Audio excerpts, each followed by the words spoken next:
دوستان امروز میخوام شما رو با گیاهانی آشنا کنم که همه‌شون خواص بی‌نظیری دارن. میتونم بگم مهمترین گیاهان از خانواده کاسنی ها رو براتون آوردم. حالا که از پروبیوتیک ها و مواد غذایی تخمیری استفاده میکنیم، زمانش رسیده که بدونیم از چه مواد غذایی برای تغذیه پروبیوتیک ها باید استفاده کنیم. خیلی ساده، اگر به باکتری های پروبیوتیک روده غذا بدین، اونا هم به شما کمک میکنن سالمتر و سرحالتر باشین. ماست، کفیر، کلم، ترش، کیمچی، ترشی های تخمیری پروبیوتیک ها هستن، همون باکتری های مفید روده. در مقابل انواع کنگر، یارالماسی، کاهو کاسنی، خار مریم، برگ قاصدک، گیاه و ریشه شقاقل پریبیوتیک ها هستن یا همون غذای پروبیوتیک ها. البته چند تا مواد غذایی دیگه مثل موز، تره فرنگی، سیر، موسیر، پیاز هم جزوشون هست، ولی من خواستم یک خانواده از سبزیجات خاص پر از فیبر و برگزیده رو انتخاب کنم.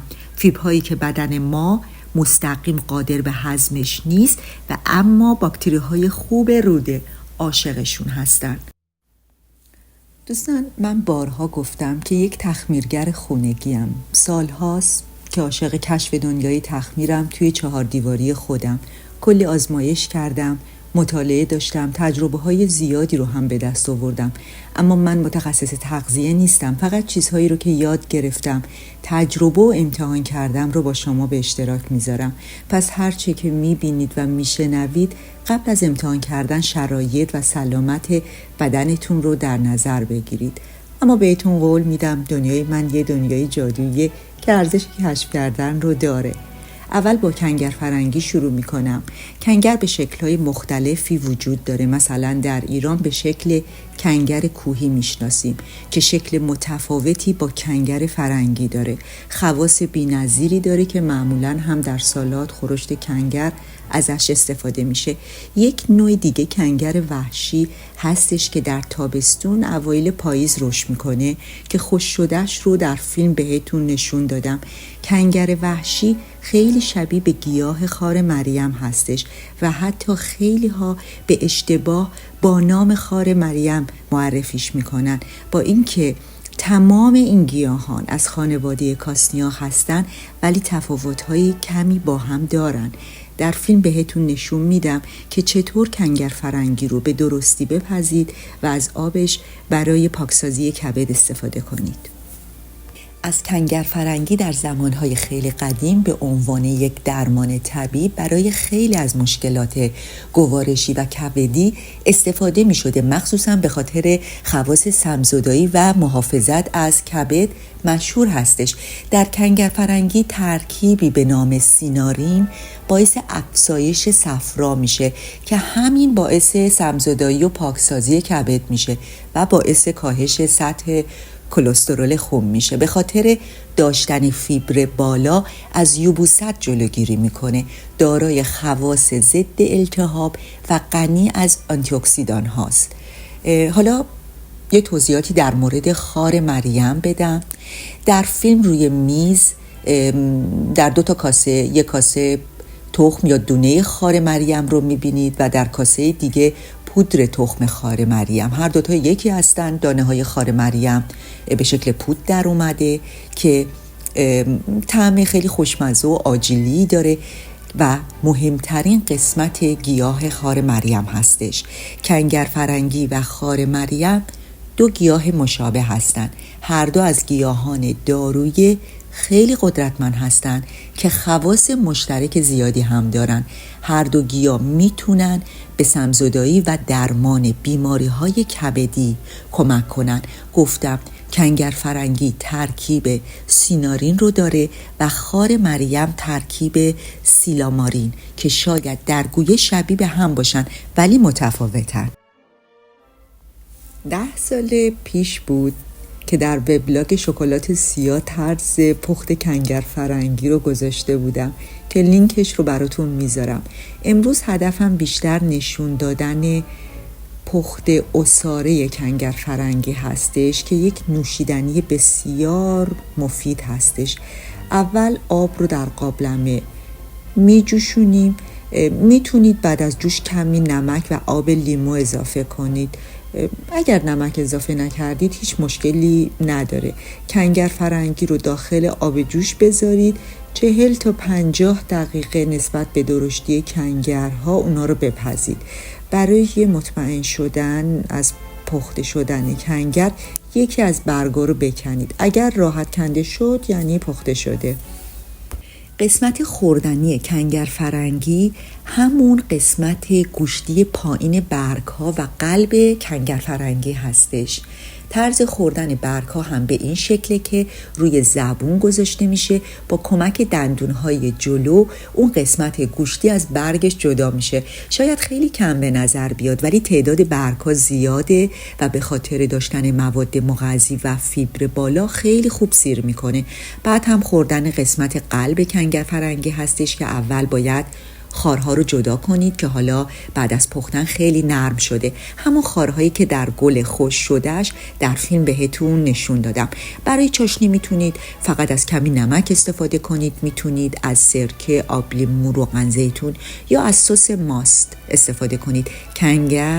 کنگرها در کل طبع گرمی دارن و ماست میتونه طبعش رو کمی متعادل کنه.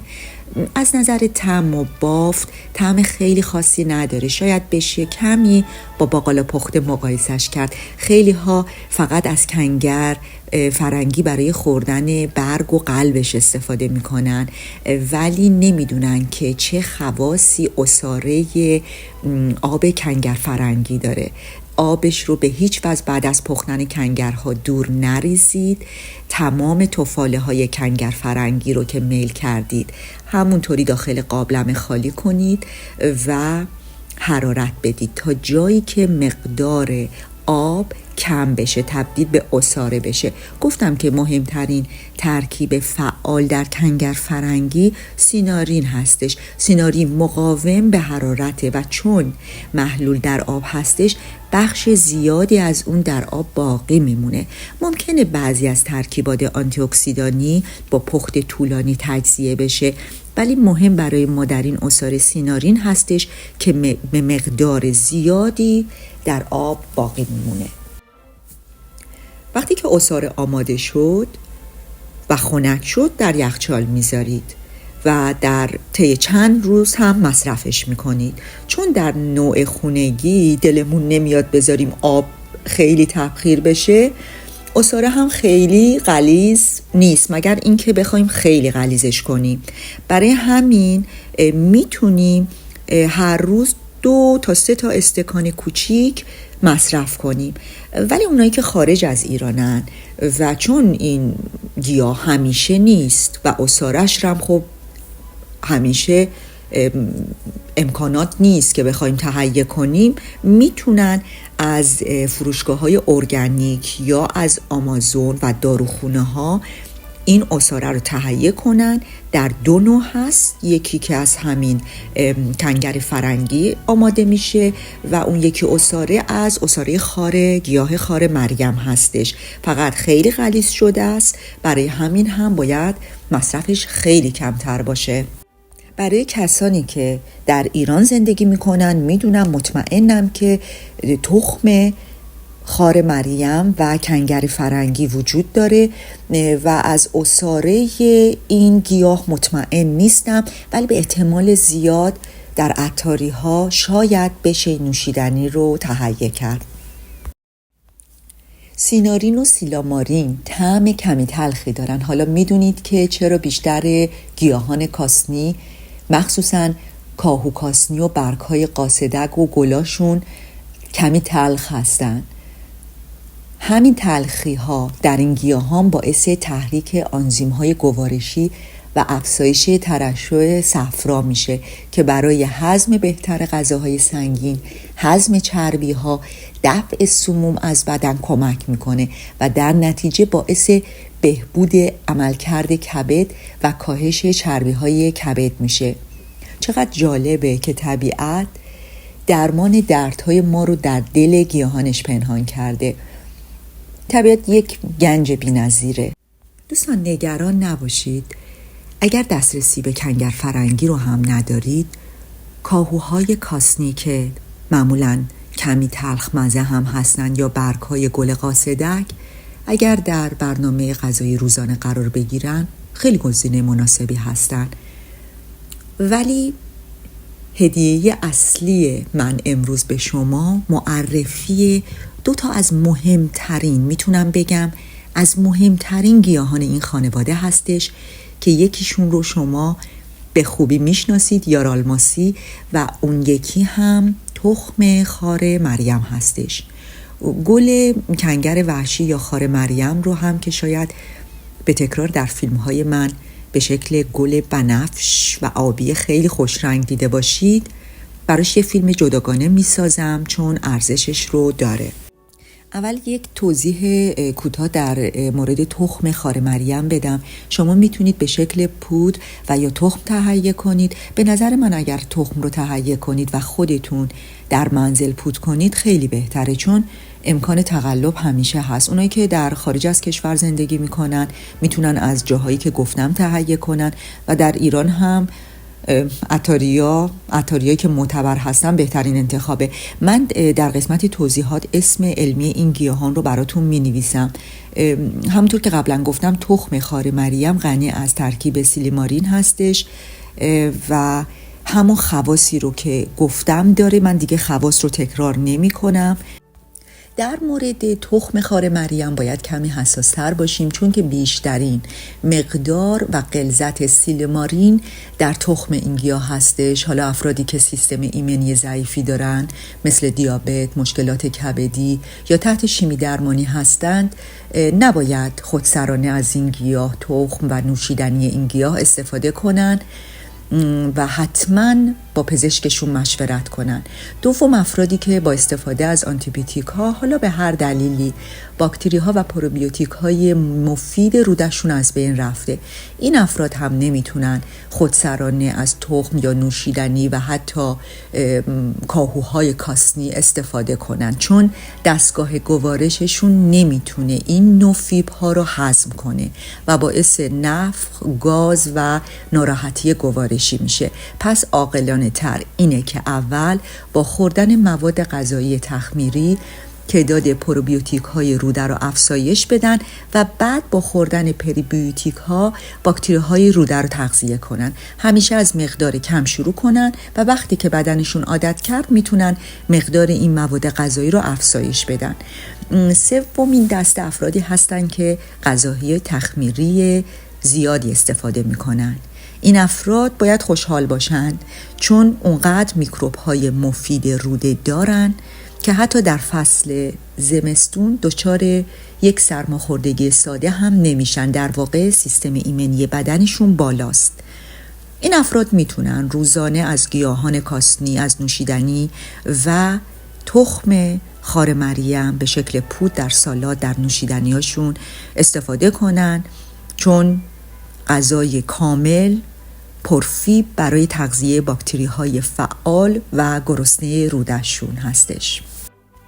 به به، دیگه رسیدیم به قسمت جذاب و خوشمزه این فیلم. گیاه مورد علاقه من، یارالماسی. فکر میکنم در ایران بیشتر در ترشیا ازش استفاده میکنیم. میدونستید یارالماسی از خانواده کنگرهاست؟ شاید باور نکنید، یارالماسی یکی از غنی‌ترین منابع فیبره، مخصوصاً وقتی که با پوست مصرف بشه. مقدار زیادی اینولین داره. بعد از ریشه کاهو کاسنی، دقت کنید، کاهو کاسنی نه، ریشه کاهو کاسنی که در ایران به اسم شقاقل، ریشه شقاقل میشناسیم. دومین منبع غنی اینولین هستش. اینولین یک نوع فیبر پریبیوتیک هستش که در کنگر فرنگی و در کاهو کاسنی، گیاهان کاسنی موجوده، ولی مقدارش خیلی کمتر از ریشه شقاقل و یارالماسی هستش. اینولین به بهبود حساسیت به انسولین و سلامت روده خیلی کمک میکنه. برای افراد دیابتی خیلی خیلی مفید هستش. دیگه اینکه نشاسته یارالماسی از نوع مقاوم هستش، یعنی اینکه به راحتی توسط آنزیم‌های گوارشی هضم نمیشه، به روده بزرگ منتقل میشه، درست همون جایی که به عنوان یک منبع غذایی برای باکتری‌های مفید روده مصرف میشه. همین باعث میشه که برای افراد مبتلا به دیابت و کسانی که دنبال کنترل وزن و قند خون هستن مفید باشه، چون به آرومی هضم میشه، باعث افزایش قند خون نمیشه، برخلاف سیب زمینی که نشاستش خیلی سریع به قند تبدیل میشه. اغراق نکردم اگر بگم یارالماسی یک غذای فوق‌العاده برای بهبود یبوست و تقویت سلامت روده هستش. به خاطر اینولین و فیبر بالایی که داره، داروی یبوسته. اینولین به حرکات روده هضم راحت کمک میکنه، آب رو جذب میکنه و باعث نرم شدن مدفوع میشه و دفع و تخلیه سریعش صورت میگیره. من از گیاهان در تخمیرها استفاده های خیلی زیادی میکنم، حالا در هر نوع شکلی که باشن.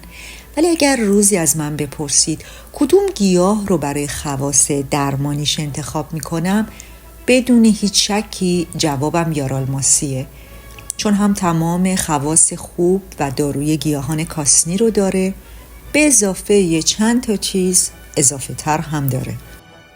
بیشترین مصرف من از این گیاه به شکل خام و یا خشک شده هستش و کمترین مصرف هم به شکل پخته شده است. دلیلش هم اینه که چون مشکلی با سیب زمینی ندارم، منظور نشاسته سیب زمینیه، نمیام مثلا یارالماسی رو به جای سیب زمینی جایگزین کنم، چون که پوره سیب زمینی رو با طعم سیب زمینی دوست دارم. ولی کسی که مشکل دیابت داره یا از سبک غذایی کتو تغذیه میکنه، میتونه از یارالماسی به جای سیب زمینی به شکل پخته استفاده کنه. استفاده در ترشی‌های تخمیر هم یه گزینه عالی میتونه باشه. من در آینده برنامه‌هایی براش دارم. برای خشک کردن پوست یارالماسی رو نمیگیرم، چون فیبر بالایی داره. خوب با یک برس یا چاقو تمیز پاک میکنم، در آب شستشو میدم و خشکش میکنم به حلقه های نازک. سعی کنید حلقه ها خوب نازک باشه تا بهتر سریعتر خشک بشه. میتونید از توری های بزرگ حصیری برای خشک کردنش استفاده کنید، یا دستگاه خشک‌کن و یا حتی فر. فقط مواظب باشید لازم نیست که درجه فر یا خشک‌کن رو خیلی بالا ببرید و حرارت بدید. من از دستگاه خشک‌کن استفاده کردم و از پایین ترین درجه 45 درجه سانتیگراد برای خشک کردن یارالماسیا استفاده کردم. بعد از 12 ساعت تقریبا 95% خشک شده بود. برای خشک شدن کامل در سبد گذاشتم که کاملا خوش بشه. شما هم باید توجه کنید، چون این کار امکان داره خیلی ساده به نظر بیاد، ولی اگر خیلی سیب ها رو کلفت برش بدید و یا اینکه کامل خوش نکنید، احتمال داره که کپک بزنه. پس با سلیقه و دقت این کار رو بکنید. برای خوردنش هم میتونید همیشه از کم شروع کنید تا بدنتون عادت کنه. از 2-3 تا دونه میتونید شروع کنید، بعد که بدنتون عادت کم کم مقدارش رو بالا ببرید. به 10 تا دونه میتونید برسونید. فکر میکنم که هر کسی بدن خودش رو بهتر میشناسه. بدن خیلی هوشمنده. اگر مواد غذایی کم یا زیاد بهش برسه، اینو به شکل‌های مختلف نشون میده. پس قبل از استفاده مواد غذایی، مخصوصاً گیاهانی که خواص دارویی دارن، توانایی بدن خودتون رو در نظر بگیرید. هیچ وقت با مقدار خیلی زیاد شروع نکنید، حتی کسانی که بدنی کاملا سالم دارن. فیلم محتوا ساختن در مورد گیاه کاسنی ها ادامه داره، مخصوصا گل کنگر که در آینده خواص بی‌نظیرش رو بهتون نشون میدم. دوستان، من این فیلم رو با تمام تلاشم و با دقت زیادی برای شما آماده کردم. تحقیقات زیادی در این زمینه انجام دادم و زمان و انرژی زیادی برای جمع‌آوری این اطلاعات گذاشتم. حالا که این مطالب رو با شما به اشتراک گذاشتم، اگر فکر میکنید برای دیگران هم میتونه مفید باشه، خوشحال میشم که شما هم این فیلم رو با دوستان و عزیزانتون به اشتراک بذارید. اینطوری میتونیم با هم جامعه‌ای درست کنیم که از این اطلاعات بهره مند بشیم. سپاسگزارم که همراه من بودید. تا بعد.